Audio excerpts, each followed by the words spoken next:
কোন নবীকে আমরা ভালোবাসবো? ভালোবাসার কথা আল্লাহ পাক বলেছেন। চিন্তা করে দেখুন, আমার নবী মুস্তাফা সাল্লাল্লাহু তাআলা আলাইহি ওয়াসাল্লাম মসজিদে নববীতে বসে আছেন। উনি একটা চিঠি লিখতে লাগলেন। কাকে?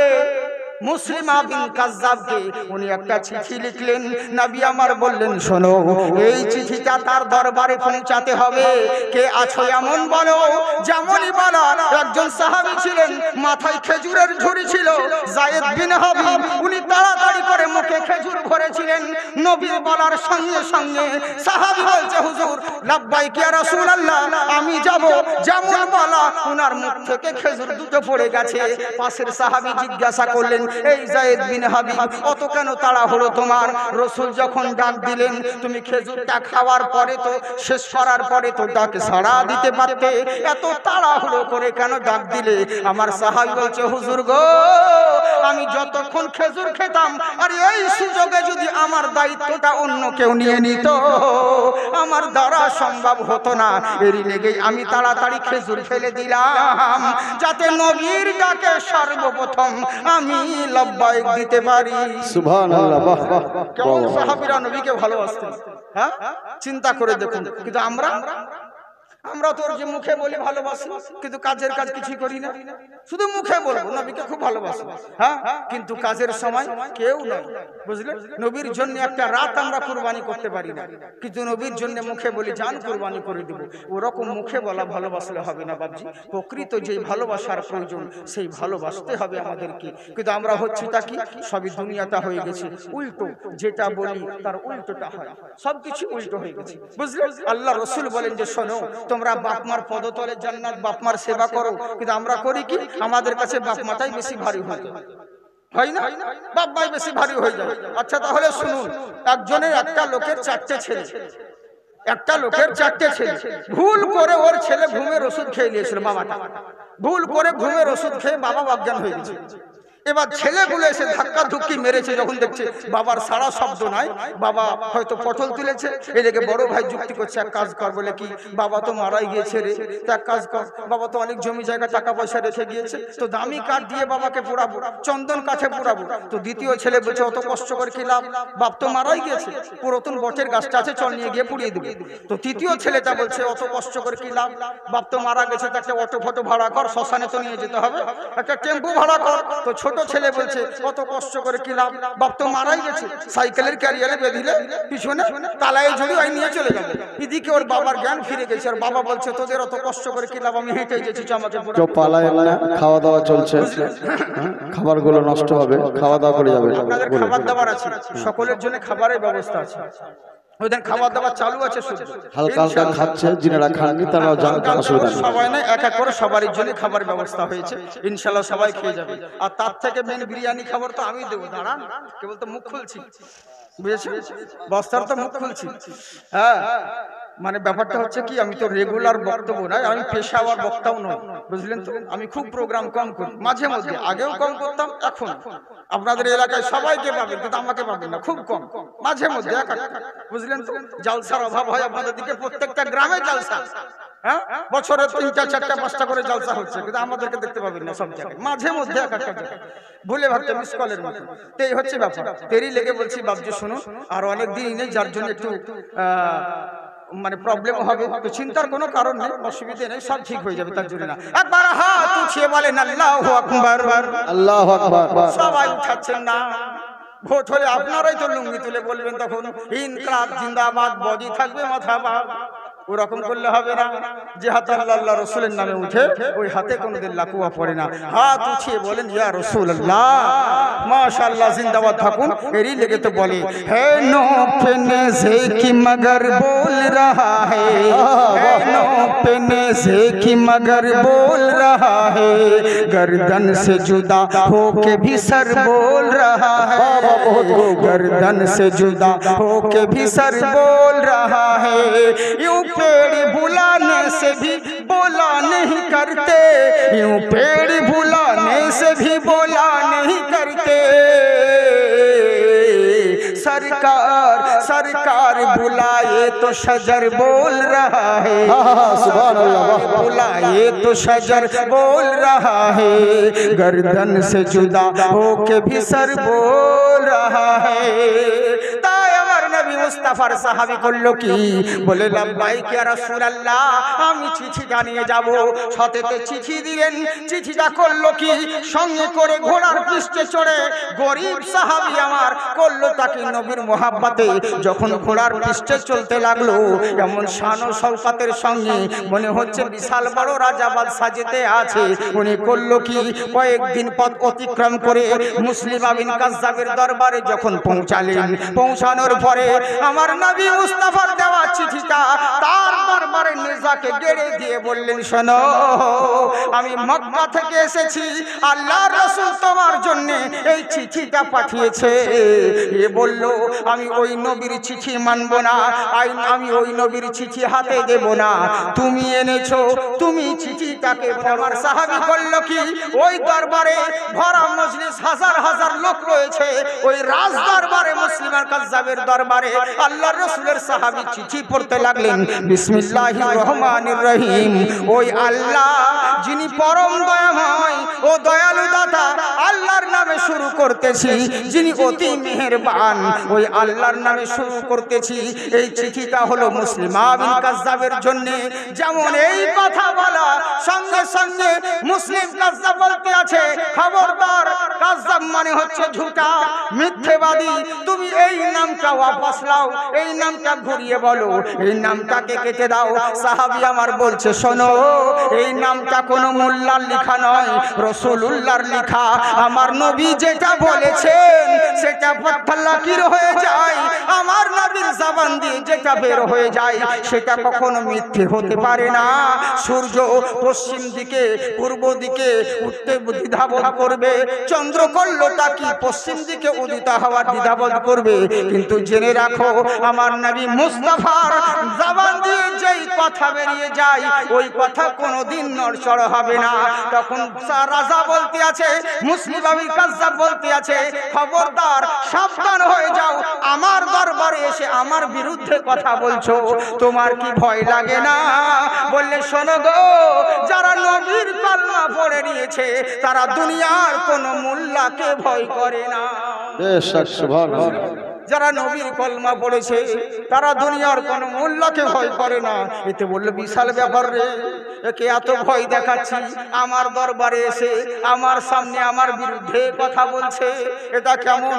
সাহাবী জিজ্ঞাসা, সাহাবী জগৎবাসীকে শিক্ষা দিলেন, জগৎবাসী শোনো, যারা প্রকৃত নবীর আশিক হবে, যারা প্রকৃত নবীকে মোহাব্বত করনেওয়ালা হবে, তারা কখনো দোগলাপান করবে না, যা বলার সামনে বলবে, পিছনে কথা বলবে না। বুঝলো? মসজিদে একরকম কথা, মসজিদের বাইরে আর এক রকম কথা। মসজিদে তো খুব বলছো ইমামের পিছনে নামাজ পড়তে আছো, আর মসজিদ থেকে বেরিয়েছে ইমামের বিরুদ্ধে চুগলামি করছো, এটাই তো তোমাদের অভ্যাস। কিন্তু জেনে রাখো, যারা প্রকৃত নবীর আশিক হবে তারা সামনে বলবে, পেছনে বলবে না। তুমি শোনো গো, আমি নবীর কলমা পড়েছি, আমি একমাত্র মহান আল্লাহকে ভয় করি, তাছাড়া কোনো মোল্লাকে ভয় করি না। তখন মুসলিম বিন কাজ্জাব করলো কি, তার কর্মচারীদেরকে বলল, এই কাজ কর, সঙ্গে সঙ্গে ওই যেই হাত ধরে চিঠিটা পড়তে আছে ওই হাতখানা কেটে দে। যেমন কাটতে আসা, বললে, শোনো গো, তোমরা আমার হাত কাটবে কাটো, কিন্তু জেনে রাখো, আমি যেই নবীর দেওয়া চিঠিটা তোমার সম্মুখে প্রবেশ করেছি ওই জবান দিয়ে কখনো দ্বিতীয় কথা বের করব না। সুবহানাল্লাহ।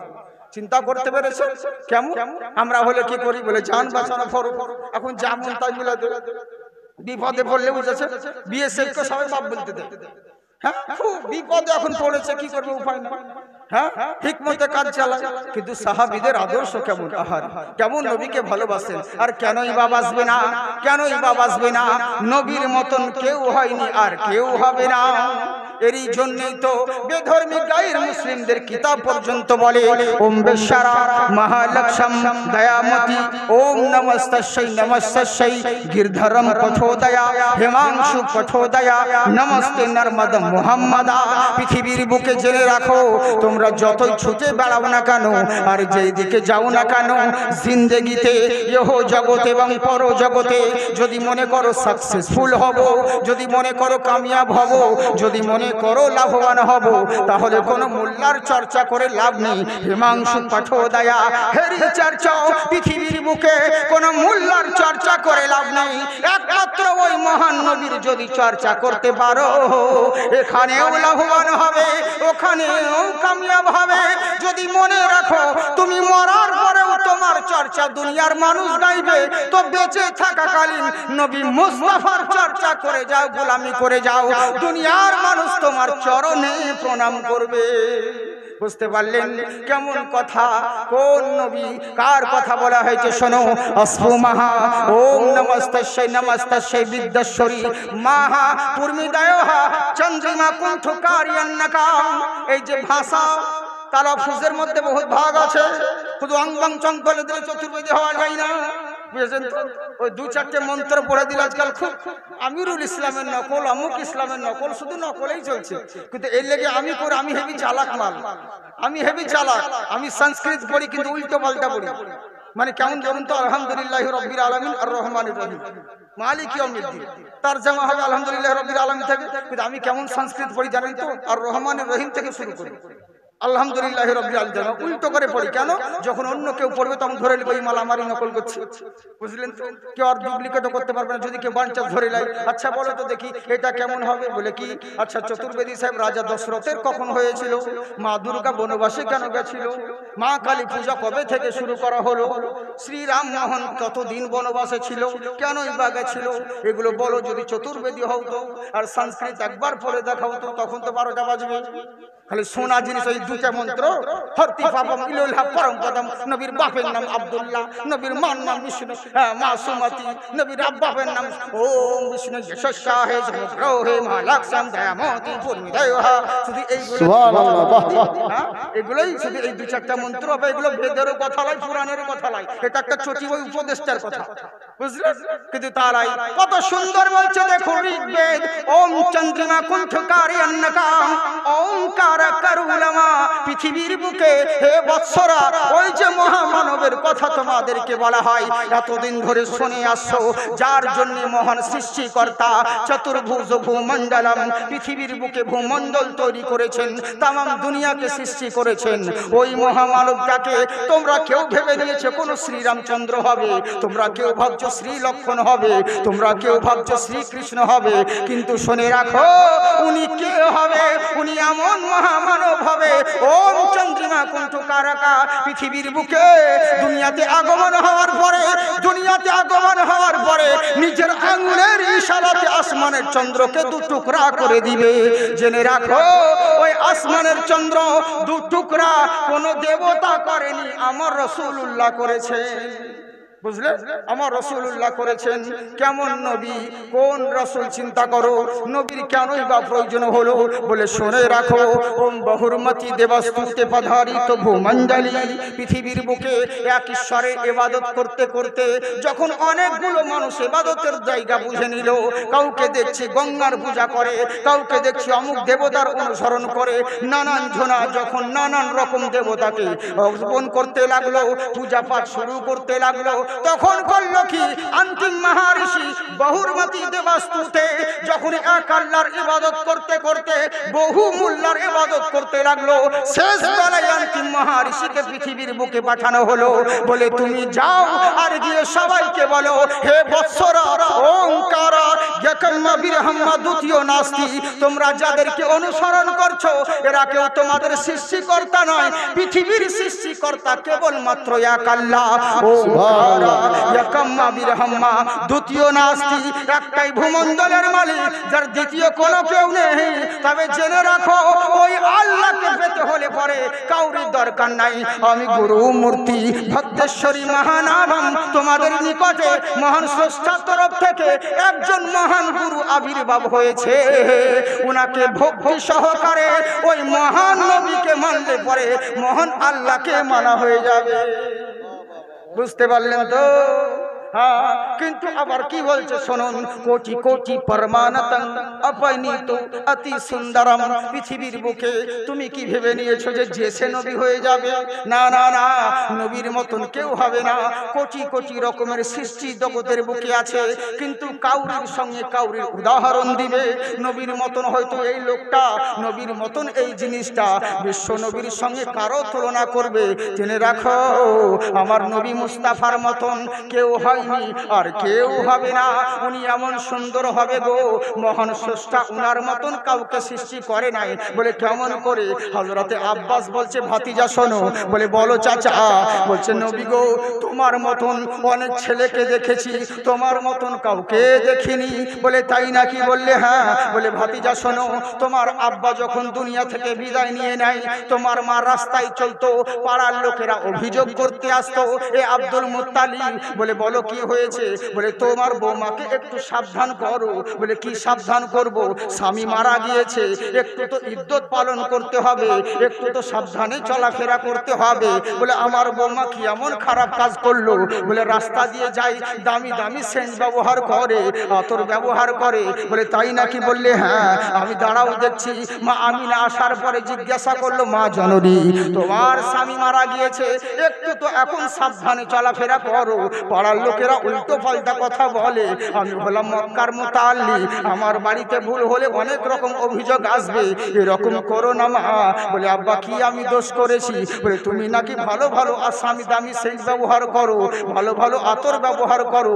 মা আমিনা বলছে আব্বা জান, যতদিন থেকে আমার স্বামী দুনিয়া থেকে বিদায় নিয়েছে, কেমন করে আমার দিন কাটছে আমি জানি আর আমার আল্লাহ জানে, তাছাড়া দ্বিতীয় কেউ জানে না। আমি ভালো ভালো আতর পাবো কোথা থেকে, ভালো ভালো পারফিউম পাবো কোথা থেকে? বলে তাহলে তুমি যখন রাস্তা দিয়ে যাও এত খুশবু ছড়াই কেন? পাড়ার লোকেরা তোমার সেন্ট পাই কেন? বলে আব্বা এই কথা। বললে হ্যাঁ। বলে এটা আমার কামাল নয়, যেদিন থেকে আপনার পোতা মুস্তাফা আমার পেটে এসেছে, সেই দিন থেকে আমি রাস্তা দিয়ে চললে মুশকে আম্বারের মতন খুশবু ছড়াতে থাকে। সুবহানাল্লাহ সুবহানাল্লাহ, বহুত খুব। নবীর মতন কেউ হয়নি আর হবে না। তাই তো আব্বাস বলছে ভাতিজা তোমার মতন কাউকে দেখিনি। দোলনায় তুমি শুয়েছিলে, আকাশের দিকে তাকিয়েছিলাম, মনে হচ্ছিল চন্দ্রটা তোমার দিকে ঝুঁকে পড়বে। আমি আতঙ্কিত হয়ে গেলাম, দৌড়িয়ে গেলাম তোমারকে সাবধান করতে। অটোমেটিক তাকিয়ে দেখি তুমি তো উপরের দিকে তাকিয়ে ছোট্ট ছোট্ট আঙুলগুলোকে নড়াচ্ছিলে। আমি লক্ষ্য করে দেখছিলাম তুমি যেই দিকে আঙুল ইশারা করছিলে আসমানের চন্দ্রটা সেই দিকে চলছিল। তোমার আঙুলের ইশারাতে আসমানের চন্দ্র খেলনা হয়ে গেছিল।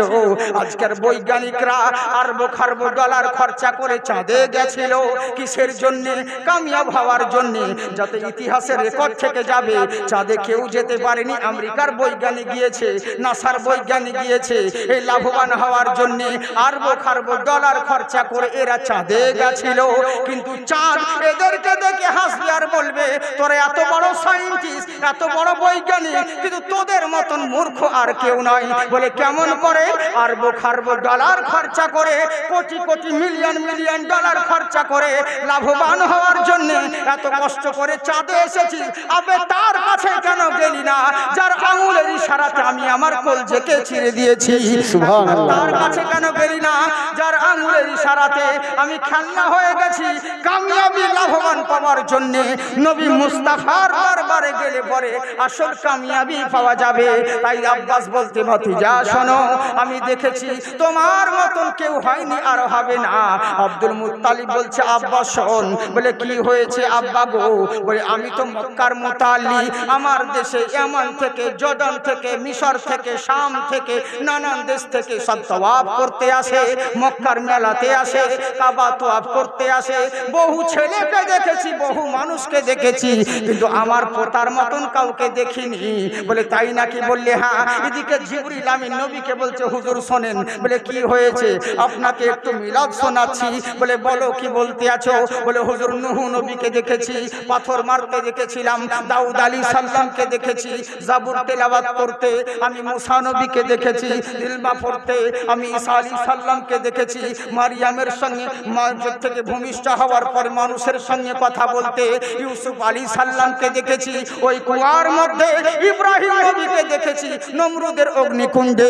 জেনে রাখো আমি 1 লাখ কমবেশ 2,24,000 পয়গম্বরকে দেখেছি হুজুর। আল্লাহর কসম করে বলি আপনার মতন নবী দ্বিতীয় আমি কাউকে দেখি নাই। আমার আল্লাহ বলে আরে জিবরিল শোনো, তুমি দেখবে কেমন করে আমার নবীর মতন দ্বিতীয় আমি আল্লাহ সৃষ্টি করি নাই।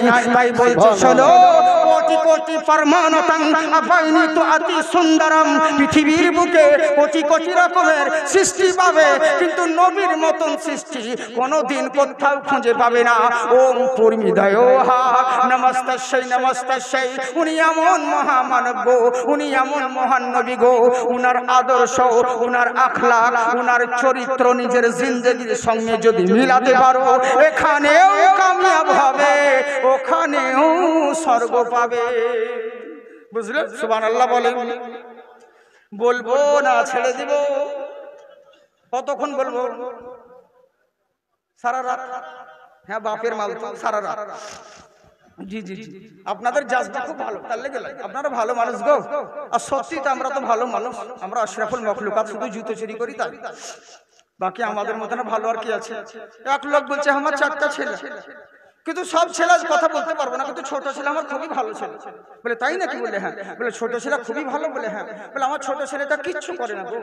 বলে তাই নাকি? বললে হ্যাঁ। বলে কোনো কিছু করে না? বসে না, ওই 3টা খুব বদমাশ আছে, কিন্তু এই ছোট ছেলেটা আমার খুবই শান্তশিষ্ট ছেলে। বলে তাই নাকি? বললে হ্যাঁ। বলে কি করে? বলে কিচ্ছু করে না, ও শুধু বাড়িতেই থাকে, মাটির দোতলা কোঠার উপরে বসে থাকে, রাস্তার ধারে বাড়ি, জানলার দিকে বসে থাকে আর খেলে। শুধু একটাই অভ্যাস, যখন কোনো ভালো মানুষ রাস্তা দিয়ে হেঁটে যায় তার মাথায় মুতে দেয়, বাকি কিচ্ছু করে না, খুব ভালো ছেলে। তো ছোটটা যদি এরকম হয় তাহলে আর গুলা কি হবে চিন্তা করছে, বুঝলেন? তো আমরা ওরকম ভালো মানুষ, অসুবিধা নেই, আমরা খুবই ভালো তার লেগে। হ্যাঁ, আল্লাহ আমাদেরকে আবাদ রাখুক, বলুন আল্লাহুম্মা আমিন। তবে কথা বলার উদ্দেশ্য হচ্ছে একটাই বাবজি, যাই করুন না কেন ওই যে বললাম যে আল্লাহ আল্লাহর রসুলকে মেনে চলতে হবে। নবীর মোহাব্বত দিলে যদি পয়দা না থাকে তাহলে সব দিকে লাভবান হবে, আর যদি নবী চলে গেছে তাহলে সবই চলে যাবে। বুঝলেন? কোনো দাম নেই আপনার, কোনো মূল্য নেই।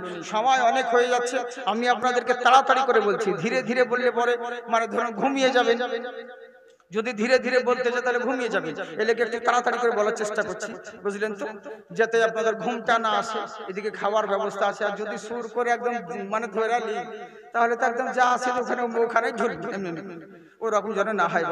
এরকম হাত উঠিয়ে বলেন আল্লাহু আকবার। बाबा बाबा जिंदाबाद ठाकुर। मोमिन तो आके देख शखावत की गोद में, मोमिन तो आके देख शखावत की गोद में, ले लेंगे मुस्तफा तुझे रहमत की गोद में। सुभान अल्लाह, वाह वाह। না পড়ছি বটে কিন্তু কেহ দেয় না নজরানা, মুখে বলছে সুবহানাল্লাহ কেমন দিওয়ানা, সুবহানাল্লাহ বলো না, এইভাবে চলবে না। जी जी जी माशाल्लाह। मोमिन तो आके देख शखावत की गोद में, मोमिन तो आके देख शखावत की गोद में, ले लेंगे मुस्तफ़ा तुझे रहमत की गोद में, ले लेंगे मुस्तफ़ा तुझे रहमत की गोद में। जो घर दे के हिफाजत इस्लाम कर गए,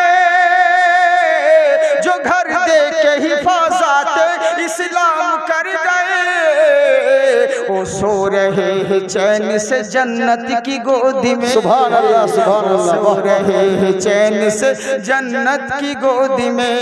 मोमिन तो आके देख शखावत की गोदी में, ले लेंगे मुस्तफ़ा तुझे रहमत की गोदी में।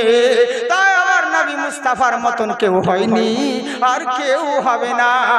তাই মুসলিম বিন কাজ্জাবের দরবারে আমার সাহাবী বলতে আছেন, শোনো তোমরা আমাকে মারবে মারো, কিন্তু জেনে রাখো আমি যেই মুখ দিয়ে নবীর কথা তোমাদের সামনে পেশ করেছি ওই মুখ দিয়ে কখনো আর উল্টো কথা বের হবে না। বলে নবীকে এত ভালোবাসিস কেন? কোন নবী? বলে শুনে রাখো, আমাকে মারবে মারো, কিন্তু আগে আমি যেই নবীর আশিক, আগে সেই নবীর চরিত্রটা শোনো। বলে কেমন নবী? বলে আমার নবী জিন্দেগিতে কোনোদিন মিথ্যে কথা বলে নাই। বলে তাই নাকি? বললে হ্যাঁ, আমার নবীর দরদি নবী, আমার নবী শুধু বড় লোকদের জন্য দয়াবান নয়, আমার নবী সকলের জন্য দয়াবান। বলে তাই নাকি? বললে হ্যাঁ। বলে কেমন করে? বলে মক্কার চত্বরে আমাদের যখন অন্যায়ের বিচার কেউ করতো না, সকলের উপর অত্যাচার করত, জুলুম করত, নির্যাতন করত, কেউ কারো কথা শুনতো না। এখনো সময় দূর থেকে মক্কার চত্বরে কাবার দেওয়ালে আমার নবী মুস্তাফা টেক লাগিয়ে বসে আছেন। এখনো সময় ওই মক্কার মোড়খানায় সকল মিলে, উতবা আছে, সাইবা আছে, উমাইয়া আছে, এরা সকল মিলে বসে রয়েছে। এখনো সময় ওই একজন মুসাফির ব্যক্তি এসে একবার এর কাছে যায়, একবার ওর কাছে যায়। বলে কেমন করে ঘুরে বেড়াচ্ছ? গরিব মানুষ, দুদিন ধরে না খাওয়া না দেওয়া অবস্থায়। এখনো সময় উমাইয়ার কাছে পৌঁছালো। বলে এই উমাইয়া, বলে কি হয়েছে? বলে এই গ্রামের মোড়ল কে? বলে আমি হলাম এই গ্রামের মোড়ল। বলে কি বলবে বলো? আমি চাই এই গ্রামে কি এমন একজন কেউ নেই আমার বিচার করে দিবে, আমার ফয়সালা করে দিবে। বলে কেমন বিচার, কেমন ফয়সালা?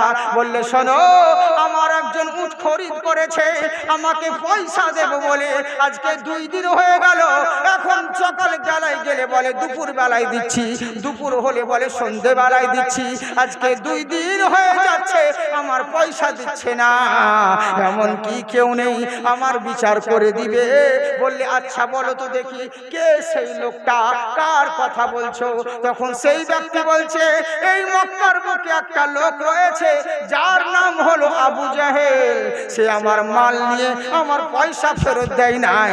যেমন এই কথা বলা, এরা তো বলছে এই তো আমাদের সর্দারের কথা বলছে, আমাদের সর্দারের কথা বলছে। তখন বাস চুপ হয়ে গেল, মানে আর কিছু বলছে না, দেখছে আমাদের সর্দার মুচকি হাসছে। বলে ওর কাছ থেকে তুমি পয়সা আদায় করতে পারবে না, অত সহজ কথা? বলে তাহলে কেউ কি নাই? কান্না করতে লাগলো লোকটা। এমন কি কেউ নেই এখানে যে আমার বিচার করে দিবে, ফয়সালা করে দিবে? এত বড় অন্যায়! হ্যাঁ, আমি বাইরেকার লোক, এখানে এসেছি, আমার কেউ কি নাই এরকম বিচার করে দিবে? তখন মুচকি হেসে বলছে একজনের কাছে পাঠাই। বলে কার কাছে? বলে ওই দেখো যে কাবা দেওয়ালের কাছে যে বসে নাই, সাদা সুন্দর চেহারা যে দেখতে, ওই ছেলেটার কাছে যাও। মানে নবী মুস্তাফা রয়েছে, নবী মুস্তাফার কাছে পাঠাচ্ছে। বলে ওর কাছে যাও, তাহলে তোমার মানে ফয়সালা করে দিবে। যেমনই বলা সাইজের লোকগুলো মুচকি মুচকি হাসছে। এই চিন্তা করছে কি ব্যাপার, এরা আমাকে রাস্তাও বলে দিচ্ছে, আবার আমার মজাক উড়াচ্ছে, হাসি ঠাট্টা করছে, ব্যাপারটা কি?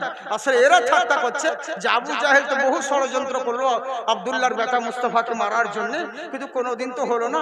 এবার সুযোগ এসছে, এর কাছ দিয়ে যদি তার জন্য বিচার চাইতে যায়, তাহলে আবু জাহেল সুযোগ পেলে পরে আর ছাড়বে না, কতল করে দিবে। এই লেগে বলছে তার কাছে যাও, সে তোমাদের ফয়সালা করে দিবে। বুঝলেন?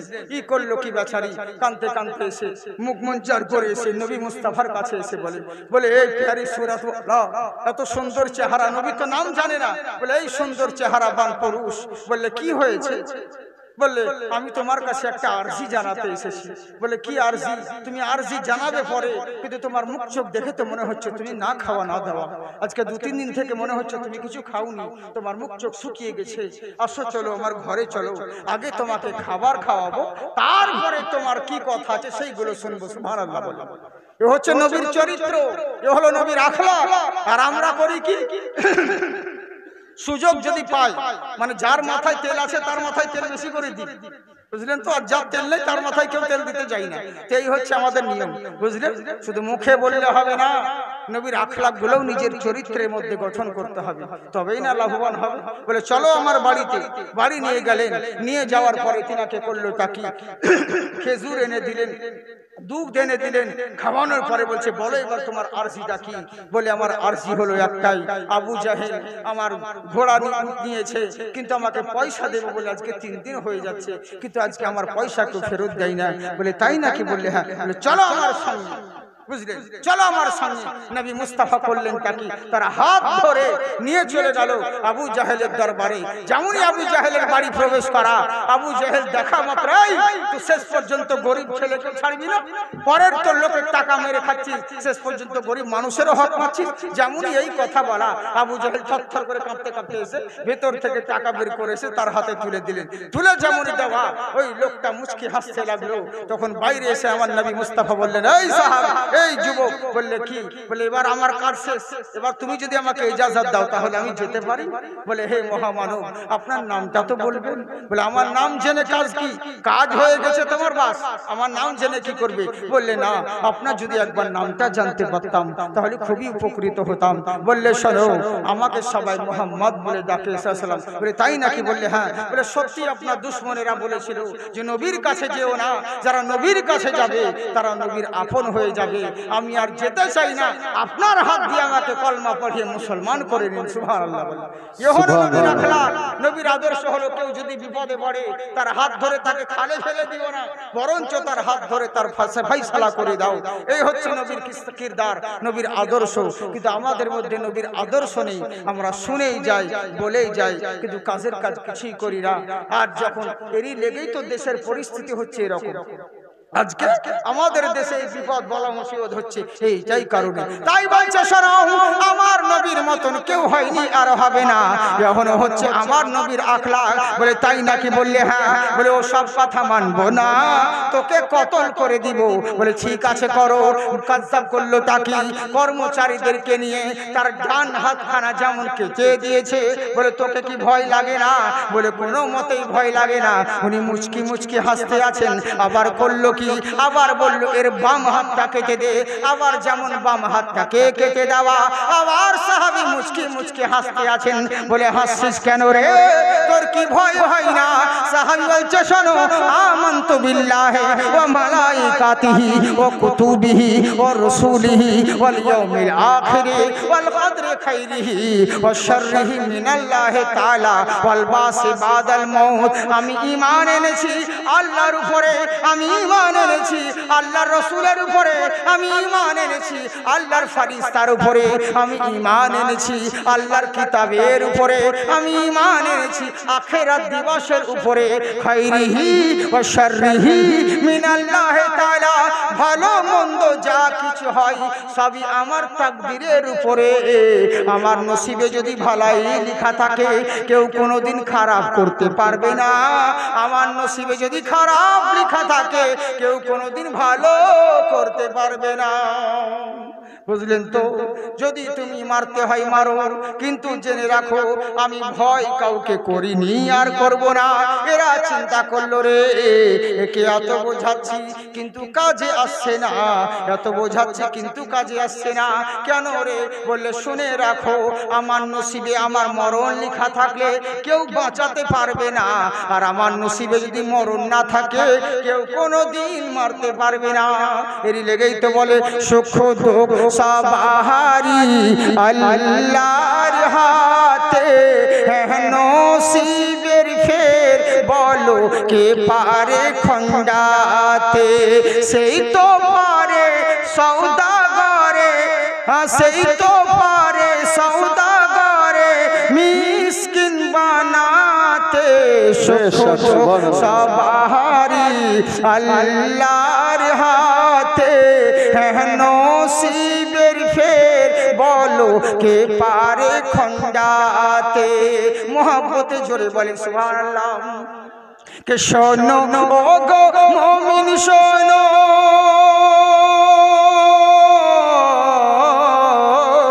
শোনো ও গো মুমিন শোনো, কেমন তারা মুসলমান নবীর মোহাব্বতে তারা দিয়ে দিল আপন প্রাণ।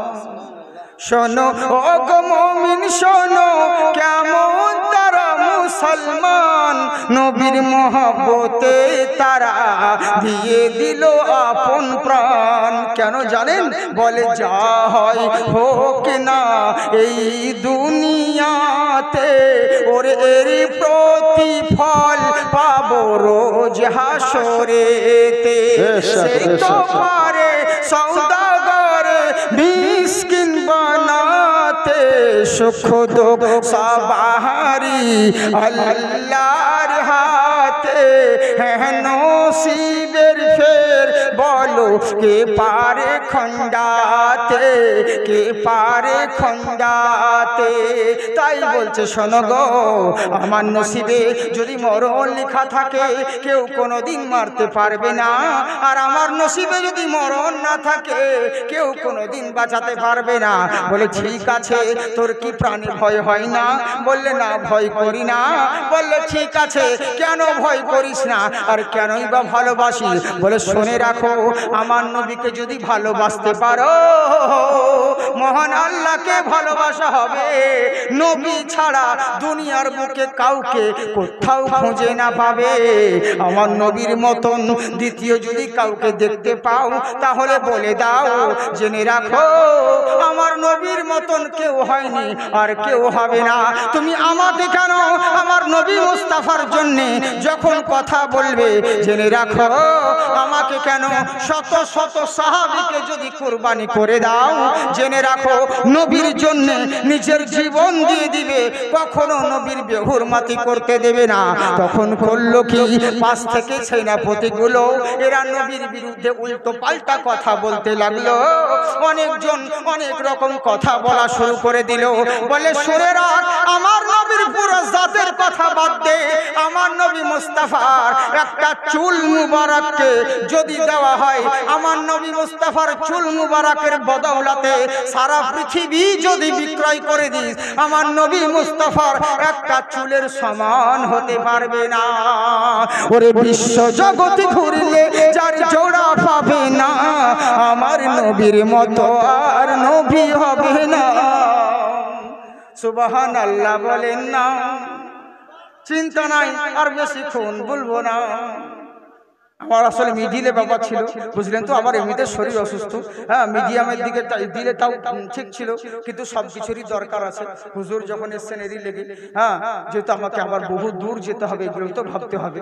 ভোরের দিকে শেষ বেলায় আপনাদের তো একটা নাই, যেহেতু আমাকে বাইরে যেতে হবে দূরে, এগুলো তো ভাবনা চিন্তা করতে হয়। বাপজি সোনামুখী আমার, ব্যাপারটা হচ্ছে কি, আমি তো জানি না।